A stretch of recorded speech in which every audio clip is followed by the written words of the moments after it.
It's better to be a warrior in a garden than a gardener in a war. Yes. And every day I want to train myself to be prepared for a war, whatever that war is, whether that's external or internal. And I truly believe for me, my body is very physical. I need to move.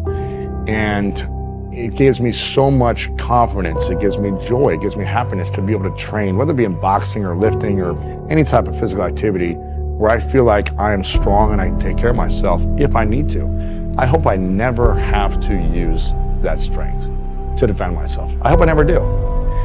But to just know, if someone wanted to do something, I would be able to take care of myself. That gives me inner peace.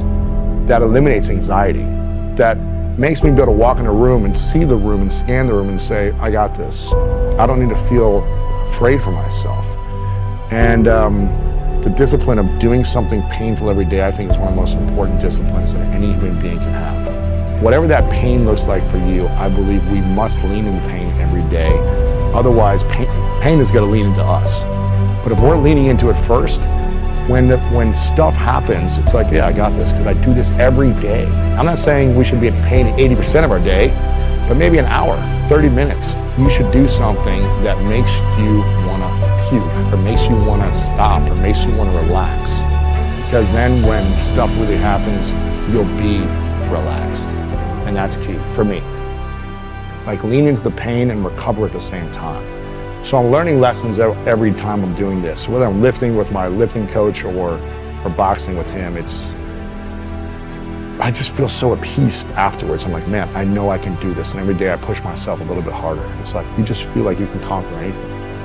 I don't want to be tested in the real world. I'm like, someone brings a knife to me, I'm going to run away. You know what I mean? It's like, I don't want to be, I hope I don't have to, but it's just the confidence in the daily practice. So, but I mean, the working out alone is not enough. I have been doing years of the inner work, the inner workout, and it's all about the inner game, as you know. The meditation practices, the visualization, the therapies, the workshops, the just whatever it is, listening to shows like yours, reading books, whatever it is, constantly trying to improve my mind and heal the soul. And I think by integrating the daily pain of the physical body and by integrating constant healing, and it's like things happen every day to us where we can be triggered. So we're got to be constantly like letting it go and forgiving and moving beyond it. And the more I do that, the better I feel. And when I stop those practices, that's when I feel like something's off in my life. It's the emotional work too. It's like, have you healed the past? Have you forgiven? Are you still holding on to resentment? If so, something's going to be off in your life. It's the mental growth, like improving the mindset on a daily basis, improving the physical body, and then are you releasing the emotions? Are you processing? Are you integrating the lessons you've learned from the previous breakup into this relationship, or are you carrying things from the past? And it's kind of those three things really connecting. And then if you have a spiritual, practice as well, I think really integrating that is something important. And part of my life was all physical, and I got physical results and was suffering emotionally. Then I started to heal the emotional side and feel peace and sleep at night for the first time, which I was like, oh my God, I can sleep. It's because I let go of something that I was holding on to emotionally. Then I was like, okay, I don't feel like I'm that smart, so let me learn. Let me improve my mindset. Let me get new skills. Now I feel more confident. I'm increasing the mental capacity. And I just feel so much better every day knowing that I've done that work.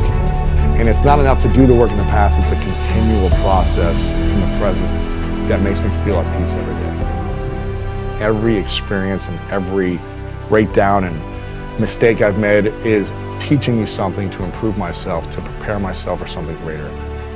You got to do hard things every day to earn your respect. I can't just show up on a couch and do nothing and be like happy with myself. I got to contribute to society in some way. I got to contribute to family, friends. That's what makes it meaningful.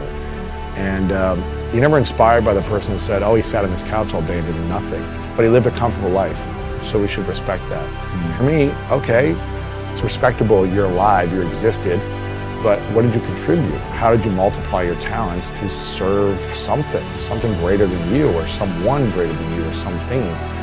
And so for me, I want to be proud of myself. I want to be proud of the things I say and following through on those things and being integral with myself. I want to be proud of the work that I create, the creativity I express, how I treat and take care of my body, how I take care and treat other people. I want to be proud of those things at the end of the day. And I'm like, what could I do? How many more people could I help by having that skill? One, I'll be proud of myself, but also be able to contribute to more people, and I'll be able to understand more people. And I feel like, man, I'll be so proud of myself to just be able to have a conversation with someone, understand them, and then be able to help them in some way. That would be worth it for me. Like the years of practice and work and effort, just to know I was able to develop a skill that was hard, that took me 20 years to get started and finally commit. I could die like a happy person knowing if I did that with every part of my life. What is your definition of greatness? Discovering your unique talents and gifts to pursue your dreams. And in that pursuit, making the maximum impact on the people around you. That's greatness. The ability to have a clear vision and see the steps, and the ability to have a beginner's mind and find and surround myself by great coaches and be unapologetic and asking for feedback. Feedback has been a huge indicator of my success. I will ask friends, hey, what do you think is like the one thing that you notice from afar you think I could be doing better? What's the thing you think like, if I didn't do that, like everything would improve? What's the thing where I'm lacking? What's the thing? I ask everyone, give me feedback.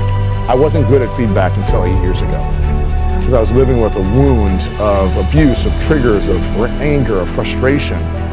And I went through a workshop that literally for days had us, I kid you not, hours and hours and days, had us sit there and take feedback from everyone in the room about how we showed up in that workshop.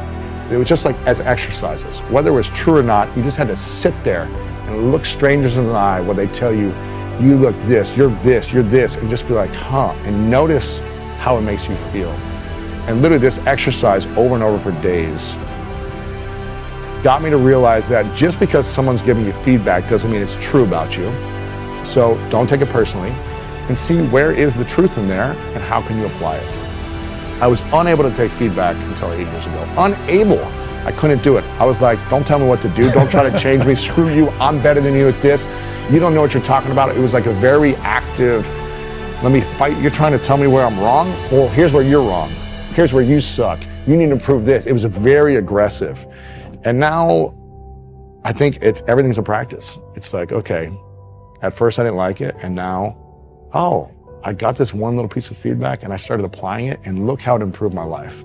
So I can see the meaning of feedback and the value of it. And that has been a practice that I think is a skill now, that I feel like it's a superpower. I'm not above anyone. Like, I will take feedback from any human being. Give me a 5-year-old kid, give me some feedback. You're observing something about me, I'll listen. Sports was the greatest teacher for me growing up, because every day I got to be in the arena. I got to practice something that I wanted to accomplish. I got to improve on a skill set, whether it be in basketball and it was a dribbling skill that I wanted to learn, or a shooting drill, or rebounding. There was always a skill that I needed to improve upon. Football, like in sports, you never master really anything. You can be great at something, but there's always another level in sports to be better. Even the best basketball players, they miss a lot of their shots. It's like you can always improve somewhere, some skill set. So for me, the application of seeing my own goals and seeing my own dreams, and then taking daily actions to improve upon those and make those goals come to reality. It was the full circle moments that I created consistently. Here's the dream, 15 years later, it happened. 7 years later, it happened. 5 years, 20 years. It was like seeing it come to fruition was a big, it gave me the confidence. Those results gave me the confidence. And then when I started coaching other people, I don't know, 7, 8 years ago, in kind of the business world and the online marketing world, or just like their life goals, I just started seeing it and be like, okay, yeah, I see myself in you. I see this problems that I had, what was struggling for me, and if you just eliminate this limiting belief and you take this action, if you do this thing, you should be there in 6 months, not 6 years. And then they would do it, and I was just like, awesome. So then seeing those results in other people, I was like, okay, maybe this is a skill I have for others, not just accomplishing goals myself.